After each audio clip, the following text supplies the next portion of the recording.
It's time for Sustainable Living with Glenn Boblitz, the show that helps you be prepared to care for your family regardless of the circumstances that may come your way. Now, here's your host for today, Mark Lamb. Well, once again, we're with Glenn Boblitz, Sustainable Living Made Easy, and it seems like, wow, this show's become a lot more relevant in the last 2-3 months, hasn't it? Yeah, we've always kind of been ahead of the curve, and that's because we read and research and do the hard work for you. We try to filter out all the noise of YouTube and everybody putting their opinion online. Glenn Beck said it best: "Don't give me your opinion, give me the facts. I'll make the decision." Right. That's what I want to do. I want to be able to give you information that I know is verifiable, is the best of our ability anyway. It takes some research to really dig to find out things. So you got to find out from the guy on the ground, and that's what we want to do. Yeah. Strait of Hormuz. So they blinked, and they said, "We're going to do it. You better act right and be peaceable." Well, that went out the window. So now we have another 30 days, 60 days, 90 days of crap overseas. Well, how does that affect us? Well, in everything.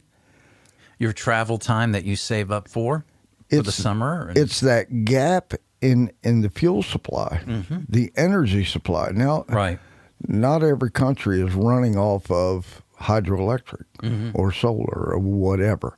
Most of them are running off of coal and LNG and fuel. Yeah. Now their electricity is gone, or at least limited. Now, they must continue to function, so they're going to pull back what reserves they have to keep the country functioning. That leaves a whole lot of people out of that equation. Guess who they did it to first? Farmer. Idiots.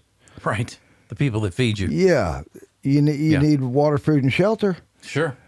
But they don't seem to care too much about that. Not to mention the stupid policies of the green energy that hit us back there 4 or 5 years ago. All this is coming to fruition. Now we have gaps. Ireland had it. They just closed off their refineries and said, "We're going to sit down at the table now, and you're going to talk to us, and you're going to do the right thing, or nobody gets anything." I don't think their government realizes what they just did. They've shut off the food supply, the future food supply. A lot of countries right now are missing their planting season. Well, how's that affect us? We import those products, those fruits, those vegetables. Yeah. Especially the southern countries. They are in some of their harvest season right now with no trucks, no tractors to go out to the field to get it, no trucks to transport it, no fuel to run their ships to ship it to us. Holy cow. So we, America, has lost that group of food. Now, you start talking about... If you go to the store, you see Brazil, you see all these countries that we're getting... How do you think we get watermelon in December from other countries?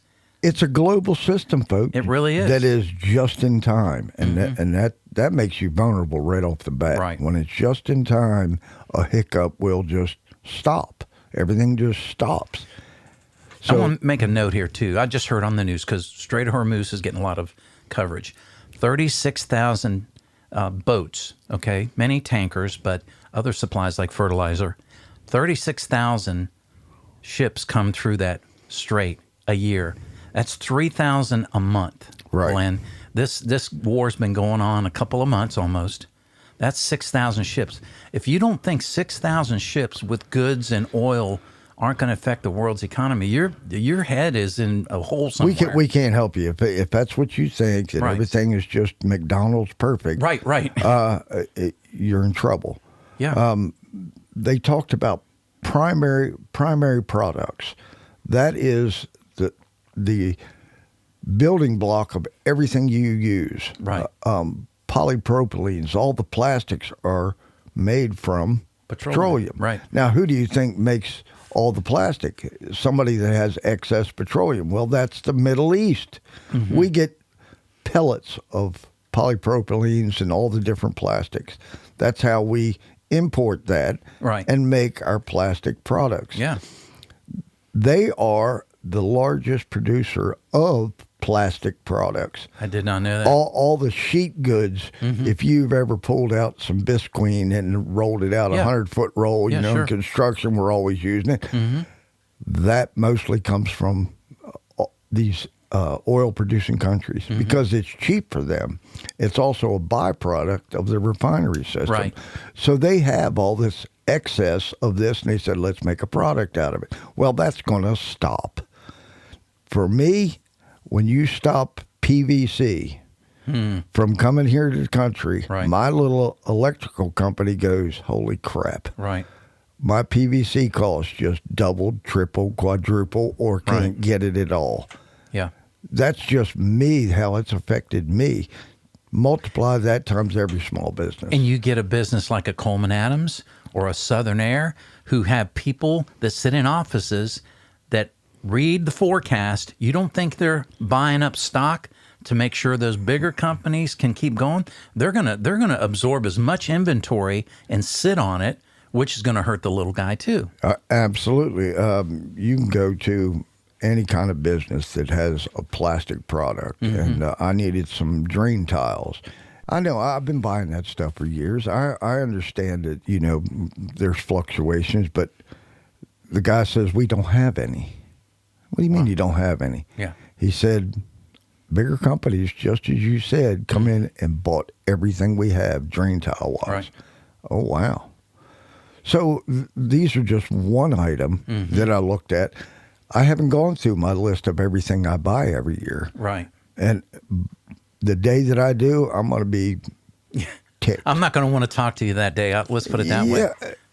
So I'm telling these customers, not only am I trying to stockpile some stuff, and I just bought a bunch of electrical wire and things like that for a project I got come to save my customer money. Right. Now, I have one of two choices. I can either give my customer my entire profit margin, which we're not going to do because this is you got to business, survive. Right. or he has to make the decision, do you want to go on with this project? Yes.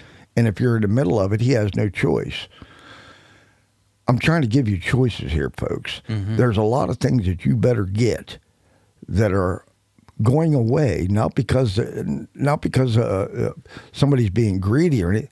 There's gaps. There's just the wrapping plastics around all our products. You know, you buy a tool at Lowe's and shrink wrap, and you have to cut that darn plastic off that I hate. What if there is no plastic? What are they going to do? Are they going to just send it out in boxes? Or you buy your channel lock loose on the floor? What?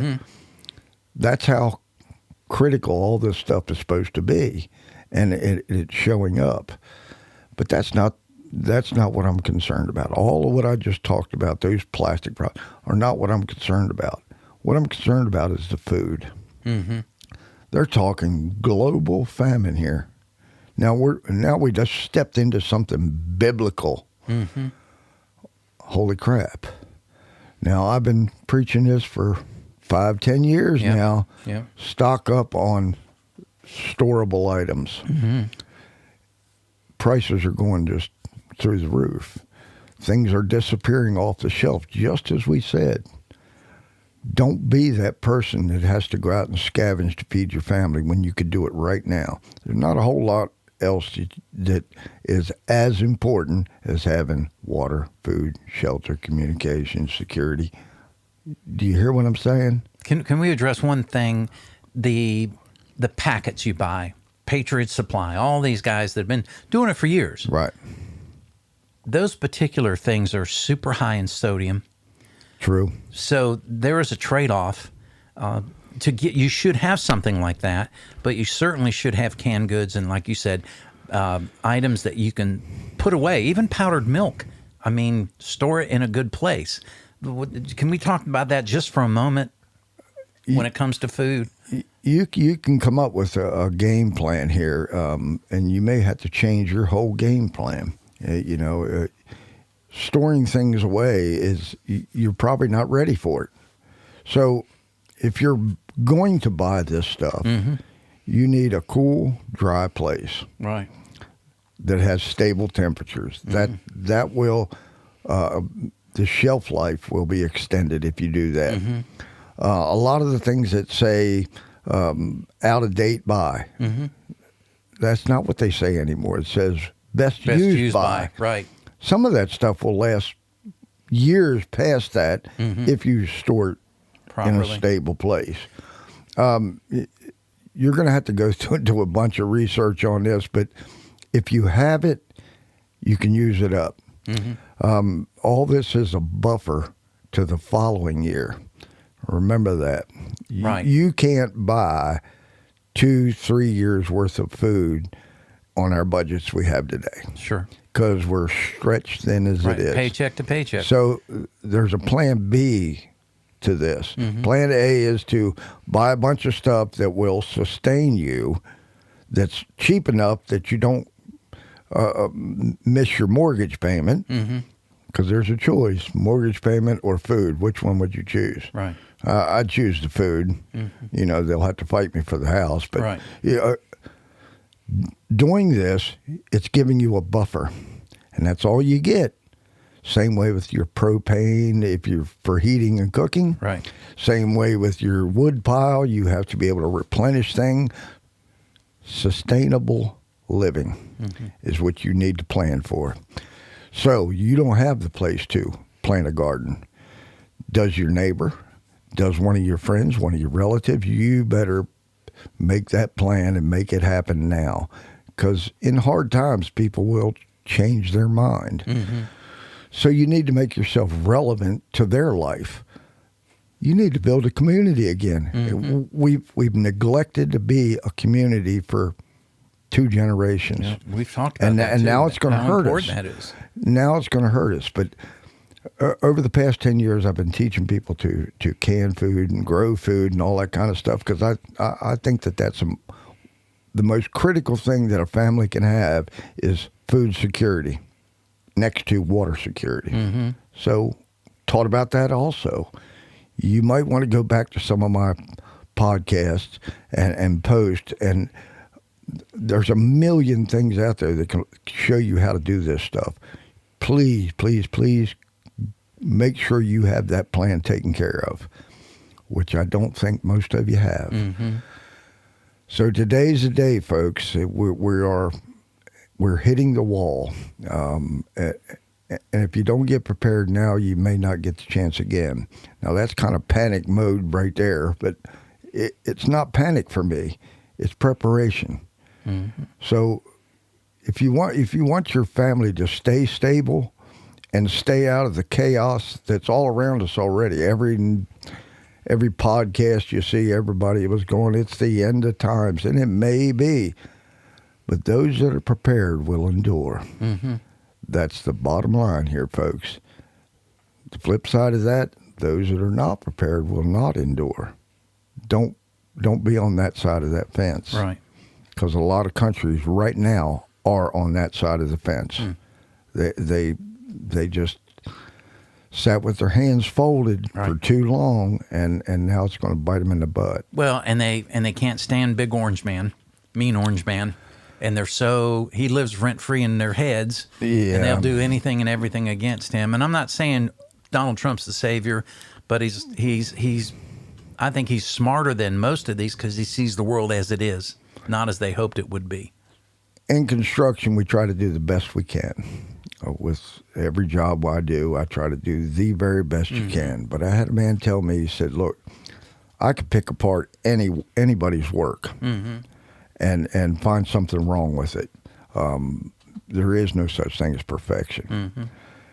Donald Trump is done more for this country, for the citizens, not the elites, but for the citizens.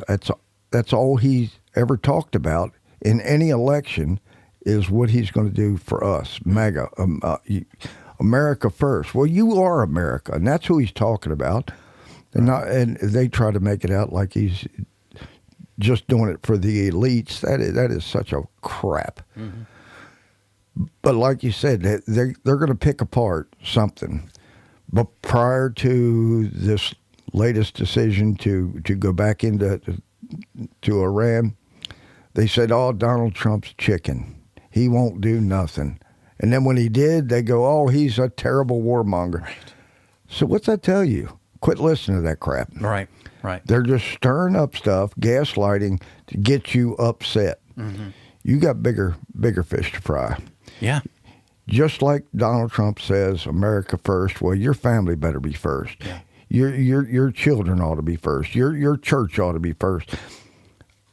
I'm just telling you, there's more important things that you need to be doing right now than to reposting some bullcrap tweet that's come out. So that's where I'm at. I'm saying just get ready to gear up here, folks, because you're going to need it. Today is the day. Now is the appointed time, and those that are prepared will endure. Can I always start, if you hear the keyboard over here going, you're saying something that's provoked a thought. So I just typed this in the Google search. Preparing for hard times, food, water. That's all I put in the Google search. So the top thing that popped up is emergency preparedness, storing and preparing food in an emergency. It comes from the Alabama Department of Public Health. It's their website. So it's a government agency. And I got to tell you, I skipped through a little bit while you were talking, and it has some really good lists of things that you need. Yep. Not only the tools that you need, like a non-electric can opener, like right. we've addressed that, a good knife, waterproof matches, aluminum foil, resaleable plastic, paper towels, plates, etc., cutting board, alcohol-based hand wipes and gel. That's just some of the practical things. But then a whole list of things: low-sodium crackers, pretzels, trail mixes, dried cereals, bouillon, canned fruit, applesauce, canned juice fruit, canned vegetable soups, dry milk, canned and sealed meat like tuna, salmon, chicken, and turkey. And the list goes on and on. Oh, That's not a bad list right there. Those are things you can go to the grocery store today and get. Yes, and that's not an exhaustive list. Right, exactly. That's primary stuff. Right. That you should have. I don't know about pretzels or not. Right. But you can go to some of these Amish stores, mm-hmm. and if you really are serious about past year one, mm-hmm. that's where you should be looking, because you can buy in bulk, mm-hmm. And sometimes it's much cheaper. If not, you just be able to sustain yourself for the next year. Right. So if you're a gardener, you better be buying 2 to 3 years worth of seeds, not just one. Mm. Now, that's not cheap either. I can't believe how many seed packets now only have like 10 seeds in them, when it used to be 300. Wow. So you're going to need to sustain yourself past the crisis. Yeah. And depending on how ugly it gets, and I hope it don't, but it doesn't look that way. Mm-hmm. It looks like we're kind of falling apart because we've had our heads in the sand. Right. And we've got a bunch of idiots running certain departments for years. Isn't it something that what they're fighting about? Oh, yeah. The silliness that they're fighting over, when over here there's a real crisis going on, but we're talking about something so insignificant, and it's getting all the quote-unquote clicks. And that's why they're doing it. They're looking for clicks. Right. While the world is, spiraling. If you're a podcaster and you're out there looking for just clicks, so it means money to you and all that kind of stuff, you're doing a disservice to guys like me, mm-hmm. to your neighbor, to my sister and brother, to your family, to your neighborhood. Take the clicks away from them. Mm-hmm. They'll change their mind. They may even go back to reporting the news. Mm-hmm. Right. The good old days of Walter Cronkite, when he just come on and did just the news, he didn't have 30 minutes of his opinions. He gave you the news. Mm-hmm. We're missing that. and these podcasts have bloomed out of that. Now they're doing the same things that they did originally. Podcasts were this new great things, new voice, just the facts, as Glenn Beck would say, just the facts. Well, now they went to the ways of the advertiser. And, you can't watch a good video that you're trying to learn something without 5 advertisements jumping in right in the middle of it. You got to sit through it with that darn yellow bar going across. Right. Where's the fast forward button on that damn thing? Right. Thank God they come out with a little skip, but you still got to go through the first 2. These 2 things in your medicine cabinet will cure your prostate in 3 days. Oh yeah, the bait and switch kind of stuff.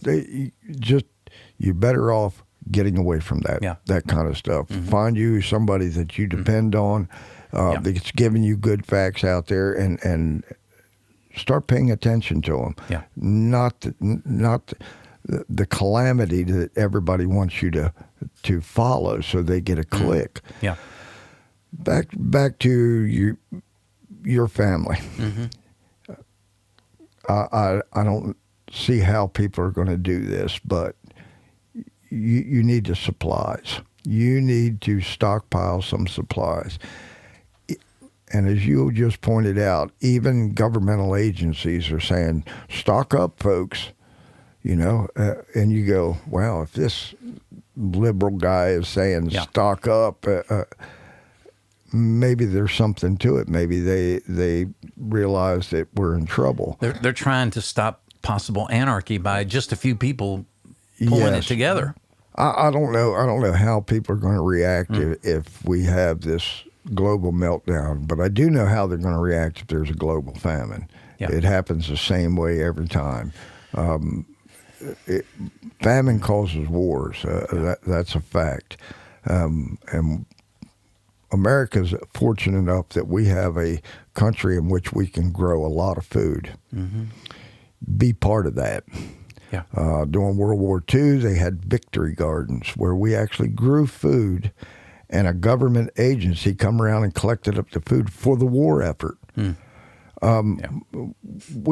We tend to forget that these Army guys got to eat too. Oh, absolutely. Now they can go, if this happens 3 or 4 years in a row where this thing gets drug out, or the unintended consequences. We've talked about that before. Mm-hmm. If you miss that and somebody has missed, or somebody has disrupted the flow of food, energy, water, whatever it is, there's going to be disruptions. Even the best laid plans of mice and men go awry. Right. So you can pick it apart, or you can be part of the solution here, and you really don't have a choice about what's going on with the government other than voicing your opinion, or worse. But we don't want to go to that route. So you need that buffer to start with. You need a sustainable plan secondary. Right.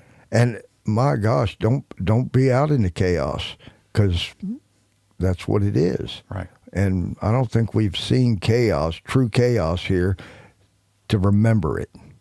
I can remember my parents talking about World War II, where you could not get anything. Right. You could not get a set of tires because it all went to the war effort. Mm-hmm. Well, this is not going to the war effort, a set of tires, but the tires can't be made because they're made out of petroleum. So now we got a gap from that. So disruptions are going to be a problem. War is a problem. Food is a problem. Problem. Start solving them problems, folks. Right. Get ahead of this bell curve that you're going to have to figure out for yourself. There's lots of information online. Get on it. Now, there's going to be people that have not right in your neighborhood. Mm-hmm. And this will be the dark side of it. When times get tough, people get stupid. And right. It's not just stealing chickens like it was back in World War II. These people don't care. They've been on the dole for so long, and used to having people just hand them stuff if they cried a little. Mm-hmm. There's going to be a lot of crying, a lot of weeping and gnashing of teeth. Right. Right. The gnashing of teeth part, do you know what that actually means? It's when you grit your teeth and you are so angry that you gnash your teeth together. There's going to be a lot of people just like that, or they're so angry you don't want to talk to them kind of people. Mm-hmm. And they're going to be angry because somebody didn't come to save them. Mm. The weeping was the people that did know and didn't prepare. They will weep. Mm-hmm. The other ones will be angry.